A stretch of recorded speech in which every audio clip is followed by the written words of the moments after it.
নমস্কাৰ, মোৰ ৰান্ধনীশাললৈ আপোনালোক সকলোকে স্বাগতম জনালোঁ। মই আজি আপোনালোকৰ ওচৰলৈ নতুন ৰেচিপি এটা আনিছোঁ। চিতল মাছ মই আজি সৰিয়হ দি বনাম। মই কেনেকৈ বনাওঁ আপোনালোকক সকলোবোৰ দেখুৱাই থাকিম। আপোনালোকে ভিডিঅ'টো শেষলৈকে চাই। মাছখিনি ধুই নিমখ হালধি ঘঁহি থৈছিলোঁ আৰু লগত মই সৰিয়হ দি বনাম। যিহেতু এই বগা সৰিয়হ মই 1 ঘণ্টামানেই হ'ল তিয়াই ৰাখিছিলোঁ আৰু এই আদা নহৰু খুন্দি ৰাখিছোঁ। এতিয়া মই পটা বা মিক্সিৰ সহায়ত এই সৰিয়হখিনি গুড়ি কৰি লওঁ আৰু মই ইয়াত কেৰাহীত পাতি থৈছোঁ। তেল গৰম হ'ল, মাছ পেলাই দিছোঁ।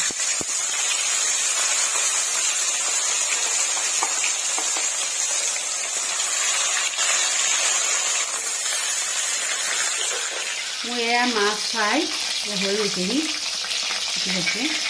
মাছটো বেছি ভাজিবও নালাগে, যিহেতু সৰিয়হত দিয়া মাছ। মাছটো হৈছে মই কাঢ়ি দিছোঁ। বাকী এইখিনি মই ভাজিয়ে থৈছোঁ।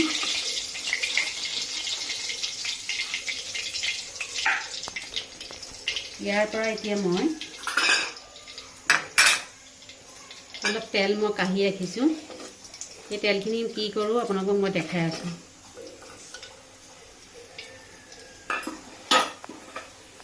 বাকী এইফালে মই সৰিয়হ নহৰু আদা এই মই মিক্সিতে পিচি আনিলোঁ।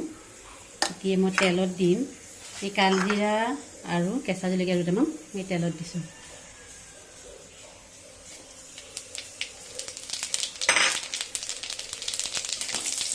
ভাজি দিছোঁ। এতিয়া মই এই পিচি ৰখা সৰিয়হ নহৰু আদাখিনি দিছোঁ।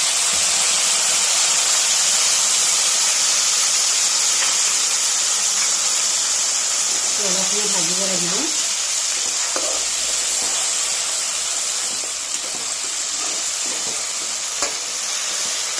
তেনেকৈ মই ইয়াত সোৱাদ অনুসৰি নিমখ দিছোঁ, সোৱাদ অনুসৰি আৰু এয়া হালধি দি দিছোঁ।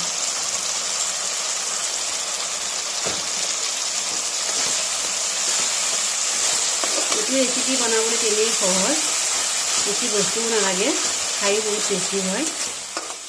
মোৰ এই সৰিয়হখিনিৰ পৰা তেল বিৰি নিছে, তেলটো ওলাইছে, ভজা হৈ গৈছে। ইয়াত মই এতিয়া ঠাণ্ডা পানী যোগ কৰি দিম। সৰিয়হ বাটি গোটেই মই দি দিছোঁ। বেছি পানীও দিব নালাগে, এইটো জোল।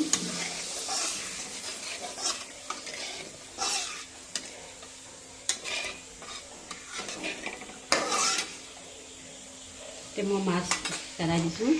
বেছি নিদিওঁ, মই 2 পিচ মাছেই দিম ইয়াত। দি দিছোঁ মাছ 2 পিচ। এতিয়া ঢাকনাখন লগাই দিওঁ। অলপ উতল অহাৰ পিছতেই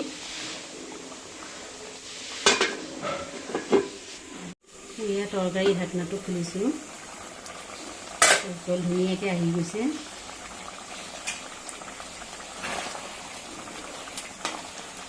মাছ হৈ গৈছে।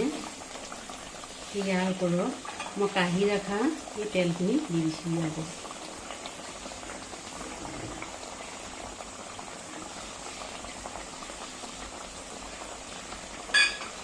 বহুত টেষ্টি হয়।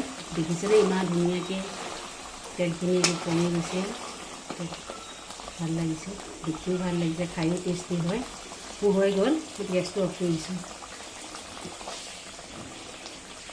এতিয়া পৰিৱেশন কৰিব পৰা সৰিয়হ দি বনোৱা মাছৰ আঞ্জাকণ এইকণ ইমানেই।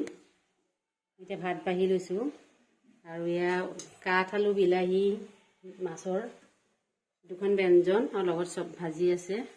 সৰু আলু, মটৰ, পিঁয়াজ নলা ভাজি, জলফাই আচাৰ, সৰিয়হৰ চাটনি, ফ্ৰাই মাছ। আজি মোৰ ভিডিঅ' চাই আপোনালোকে কেনে পালে?